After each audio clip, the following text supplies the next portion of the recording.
What's going on, YouTube? It's your boy back again for another NFL video for Week 10's NFL slate.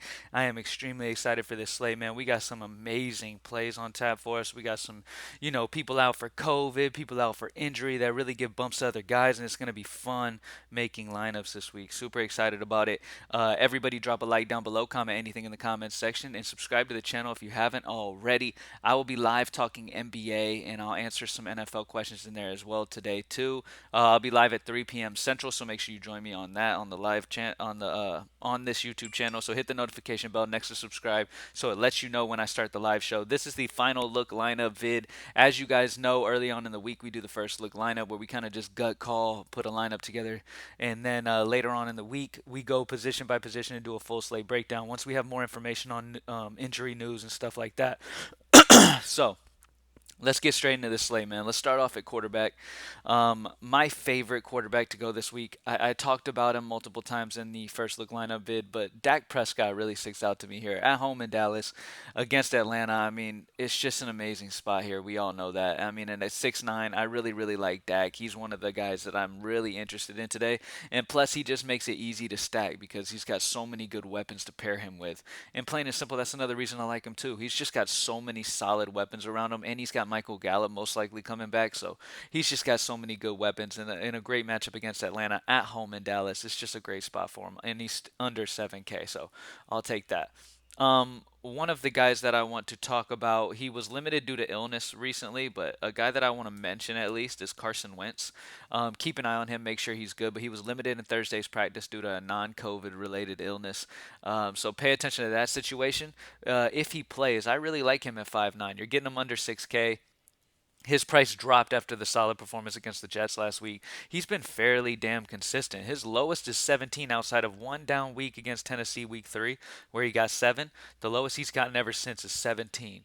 So he's been very consistent, very solid. He's 5'9" at home in Indianapolis. It's a solid spot for Carson Wentz. I really like him. Um, Other options that we love. Obviously, Brady is on, as an option. He's probably overall got the best matchup you can ask for here against Washington. I mean, Washington's the worst secondary in the league, so Tom Brady's in a fantastic spot, and he has been amazing this year so far. I mean, it's crazy how old he is and how consistent he just continues to be. But this matchup against Washington is A1, and obviously you're gonna want some guys paired. You're gonna want some guys anyway on that Tampa Bay receiving side, like a Godwin, most likely, depending on if Godwin's okay. I know he's questionable. We'll get into that in a second, but Tom Brady's in a fantastic spot. He's got a plethora of options. He's facing a horrible secondary. Question is, are they going to come in pretty much just expecting to win this and kind of just take it easy a little bit? Because why do too much? But Brady's a guy who tends to just go for it no matter what. And he's been amazing this year, so it's a great spot for him. I mean, he got 24 in a blowout, 38-3 win against Chicago. So even if they blow out Washington, he's got a chance to just smash. Look at what he did Miami week 5. They won 45-17 and he got 40. So if they do get a blowout win, it's probably because Tom Brady threw 4 touchdowns. All right, so Tom Brady's in play for me. Justin Herbert is another guy. His price is going up, but rightfully so. I mean, Justin Herbert was solid last week against Philly. He looked great. He's got the upside of 45 like he showed against Cleveland week 5. Now he gets to go against a horrible Minnesota secondary. I feel like this game is going to be a shootout. This game on both sides is really interesting, and this is a good little stat game to get involved in, and that's why I want to mention Herbert. Is you're having to pay a little bit for him, and I don't love paying this much for him. I will be honest about that, especially when you can get Dak for $400 less.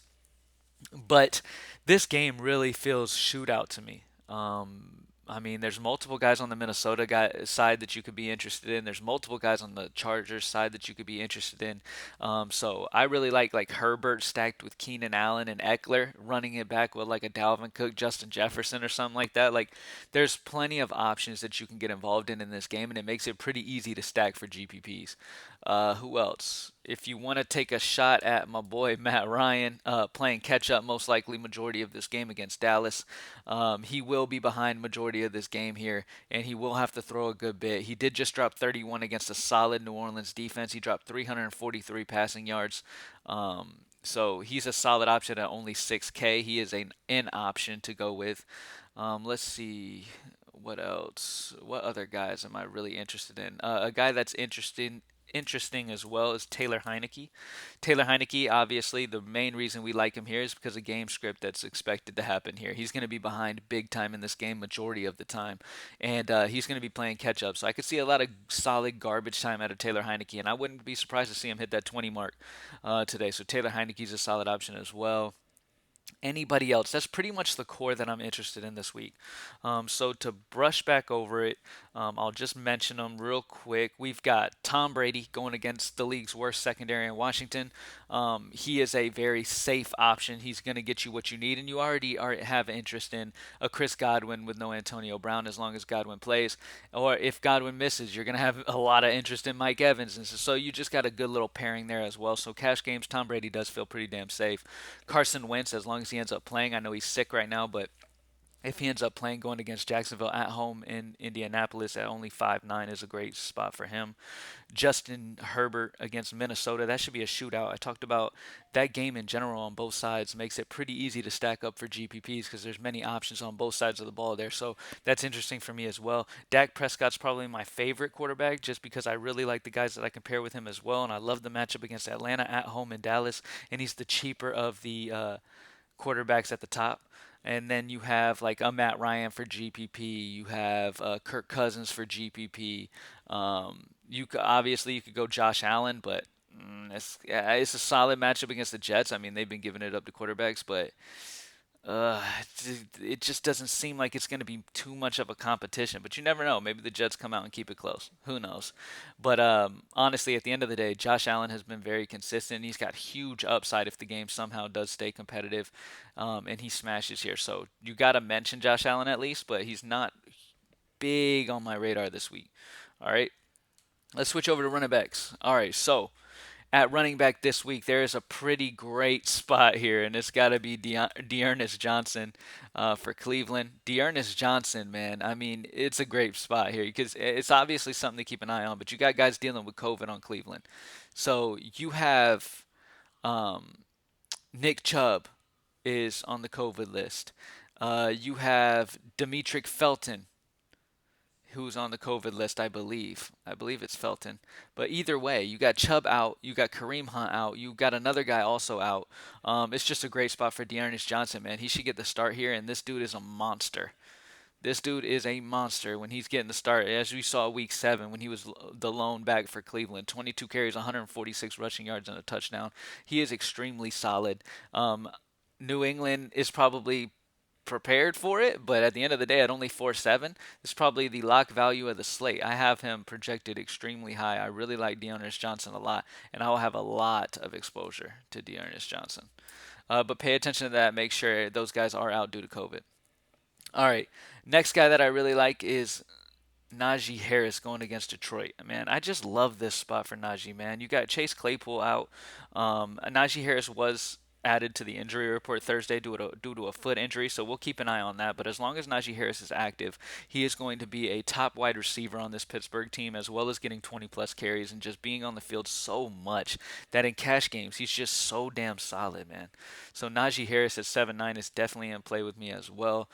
We could talk Dalvin Cook. There might be some type of issues coming up with Dalvin Cook. I don't know if y'all have seen that, but his girl was like posting text messages about how he hit her and showed pictures of her beat up, and he didn't even deny it. He said, "Yeah, I know, I'm sorry." And I don't know if y'all saw the text messages, and I'm not going to speculate on it either. I don't know how true it is, but all I know is there's some, rumors swirling around about Dalvin Cook and his girl about how, I don't know, something about domestic. I don't know.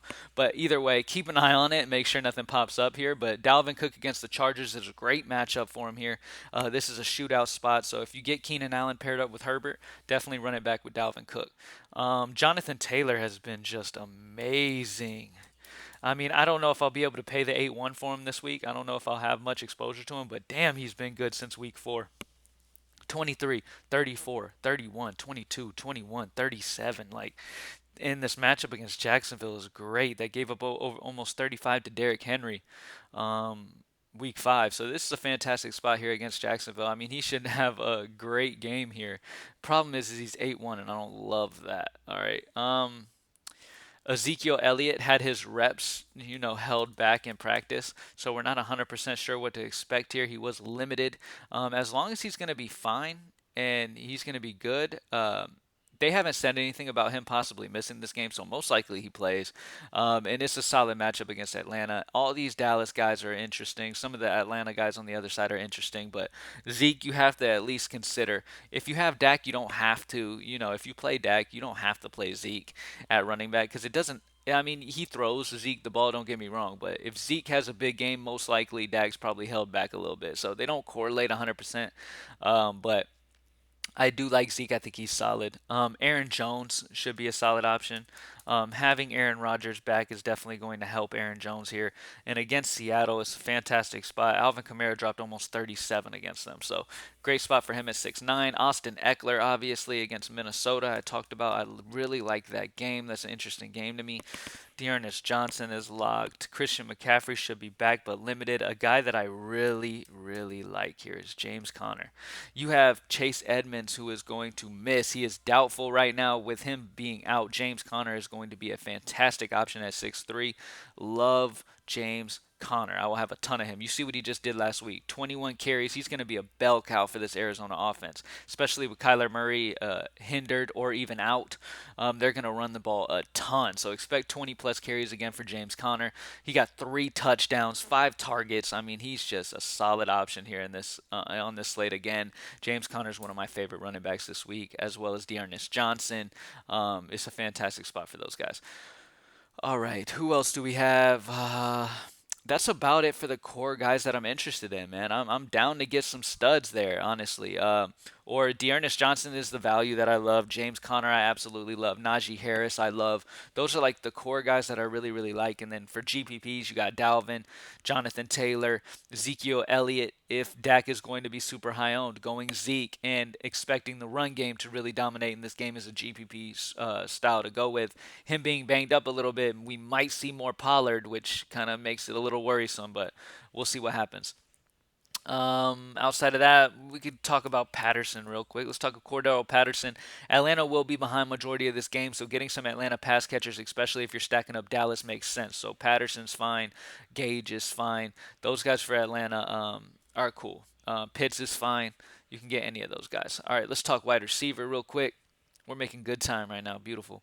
All right, so let's talk about Chris Godwin. It's looking like he's going to play, but he is coming in questionable. I mean, as long as Antonio Brown is out, Chris Godwin's going to be a fantastic play. Plain and simple. Don't have to waste too much time on it. He's fantastic. This is a Washington team that even gave up over 17 to Allen Lazard. All right, Godwin has been absolutely dominating last 2 weeks, 28 and 31 with no Antonio Brown. I mean, it's a fantastic spot for him.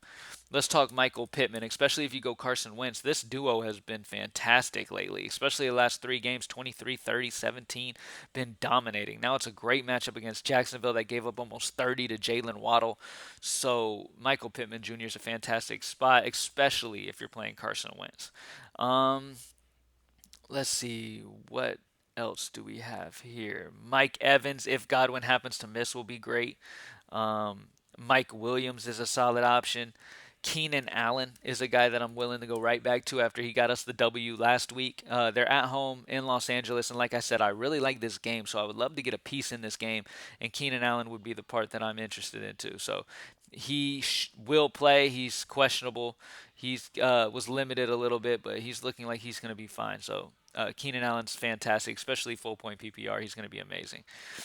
Um, with the issues in Pittsburgh, with Chase Claypool questionable, we'll see if he ends up being able to go or not. I'm not sure. Last time I checked, I thought that situation was not looking too good. Let's see. So for Chase Claypool, he didn't participate in Thursday's practice session, so that is not good at all. He avoided a season-ending toe injury, but that's still not going to be very good, and he's missed a couple consecutive practices. So with that in mind, obviously Najee Harris is going to be great. Deontay Johnson is going to be fantastic.